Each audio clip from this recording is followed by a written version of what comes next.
네, 뉴스를 보다 시간입니다. 서울 도심 한복판에서 매일 짝퉁 시장이 열리고 있다고 합니다. 현장을 취재하고 돌아온 사회일부 송진섭 기자와 이야기 나눠보도록 하겠습니다. 자, 송 기자. 이곳을 세빛시장이라고 부르던데 이게 뭐 하는 곳입니까? 예, 세빛시장은요, 밤 9시부터 동대문역 사문화공원역 일대에서 운영되는 야간 노점입니다. 네. 동대문 야구장을 헐고 여기에 DDP를 지으면서 갈 곳 잃은 기존 노점상을 위해 허가해준 것들입니다. 설치된 천막 전부가 노란색이라 동대문 노란 천막으로도 불립니다.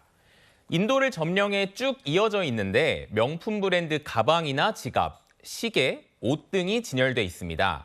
정가의 20분의 1도 안 되는 가격에 물건을 팔고 있는데요. 전부 가품, 짝퉁들입니다. 그래요. 국내 최대 짝퉁 시장이다. 뭐 이런 얘기가 나오던데 실제로 찾는 사람이 많던가요? 네, 정말 많았습니다. 제가 지난 23일 금요일 밤 10시에 다녀왔는데요. 일부 구역은 개걸음을 해야 겨우 지나다닐 수 있을 정도로 사람이 많았습니다. 외국인 손님도 많았는데 특히 일본인 관광객이 예전부터 많이 찾는다고 합니다. 그래서 안내문에 일본어가 함께 쓰여 있거나 직원이 일본어로 응대하는 경우도 많았습니다. 어떻게 알고 오는지를 물어봤는데요. 유튜브 혹은 트위터 등 SNS를 통해 알게 된 경우가 많았습니다. 실제로 SNS에 일본어로 동대문 짝퉁, 동대문 노란색 등을 검색해보니 세빛시장 관련 영상들이 올라와 있는 걸 확인할 수 있었습니다. 자, 이 외국인들에게 소문날 만큼 공공연히 지금 짝퉁을 팔고 있는 건데 이거 불법 아닙니까? 네, 모조품 그러니까 짝퉁 판매는요, 엄연히 불법입니다. 상표법은 타인의 상표를 동일, 유사한 상품에 사용하는 행위를 7년 이하의 징역 또는 1억 원 이하의 벌금에 처할 수 있다고 규정하고 있습니다.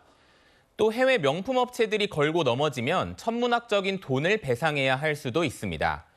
그래서 과거엔 보시는 것처럼 창고나 컨테이너 안에 숨어서 이렇게 모조품을 판매했는데 지금 세빛시장은 길거리에서 아예 공개적으로 짝퉁을 버젓이 팔고 있는 겁니다.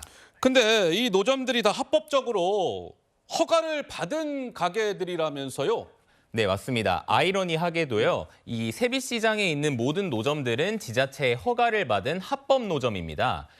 지난 2016년 중구청이 동대문 야시장 활성화를 위해 야간 노점 175개에 대해 도로 점용 허가를 내줬는데 이게 바로 세빛시장입니다. 이미 허가 조건에 상표법 준수가 명시돼 있지만 상인들이 이 조건을 지키지 않고 있는 겁니다. 자, 그렇다면 이 짝퉁 판매 막을 수는 없을까요? 단속이 지금 이뤄지고 있기는 합니다. 올 들어 중구청이 세빛시장에서 압수한 불법 공산품만 6천여 점에 달하고 서울시도 지난달 대대적인 단속을 벌여 상인 64명을 형사 입건시켰습니다. 서울시, 중구청, 특허청, 중부경찰서, 4기관이 세빛시장 짝퉁 단속을 나가고 있는데 그때뿐이란 반응입니다. 그래도 매일 단속을 하면 뿌리를 뽑을 수 있을 것 같은데 뭐 그렇지가 않은가 보죠? 일단은요, 처벌이 솜방망이입니다. 단속해서 형사 입건을 하더라도 대부분 처벌이 벌금형이나 집행유예에 그치다 보니 업자들은 위험을 감수하고 마진율 높은 짝퉁 거래를 계속하는 겁니다. 또 외국인 관광객도 찾을 만큼 인기인데 과도하게 단속할 경우 지역 상권이 위축될 수 있다는 우려도 깔려 있습니다.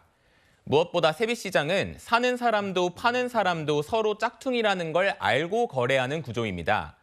그런데 단속을 강화하면 인터넷 등 더 적발하기 어려운 음지로 스며들 수도 있습니다. 실제로 중고거래 커뮤니티에서는 레플리카, 이미테이션 등의 이름으로 모조품들이 다수 거래되고 있었습니다. 여기다 짝퉁을 진품으로 속이는 2차 피해까지 발생할 수 있는 겁니다. 하지만 구더기 무서워 장 못 담글 수 없는 노릇이죠. 국가 이미지에 영향을 미칠 수 있는 짝퉁 근절을 위해 발본색원 단속은 불가피해 보입니다. 네, 뉴스를 보다였습니다. 잘 들었습니다.